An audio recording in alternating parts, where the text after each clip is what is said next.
Hola niños, somos Sonrisa de Títere. Yo sé que muchos en la casa están tan aburridos como yo.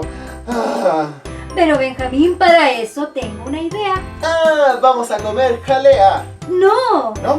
vamos a hacer unos títeres. ¡Uy, qué entretenido! ¿Y cómo los haremos? Muy fácil, para hacer nuestros títeres necesitamos los siguientes materiales. ¡Pongan atención! Una bolsa de papel, lápices de colores, tijeras, papel lustre, pegamento y un par de ojos locos.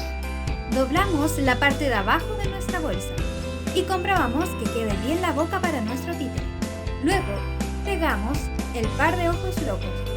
Con los lápices de colores podemos hacer distintos detalles. Yo hice la nariz, los bigotes y unos grandes dientes blancos de un conejo. Luego cortamos el papel lustre para hacer distintas partes del cuerpo de nuestro títere, como orejas y brazos. Mira Benja, ¿cómo me quedó mi títere? Es un conejo loco. Boing, boing, boing, boing. Mira, mamá, yo encontré lana y le hice los bigotes a un león. ¡Guau! Niños, ustedes también pueden ocupar distintos materiales que encuentren en su casa y así echar a volar la imaginación. Oye, mamá, hagamos una historia para estos títeres. ¡Ay, qué buena idea, Benjamín! ¡Vamos! Oye, te tengo unos chistes. A ver, cuéntame.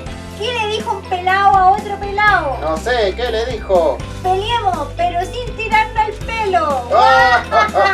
Oye, ¿Qué? ¿y tú sabes cuántas L's hay en cumpleaños feliz? Unas 15. 15, como tantas. Sí, mira. La la la la la le. La la la la la le. Oye,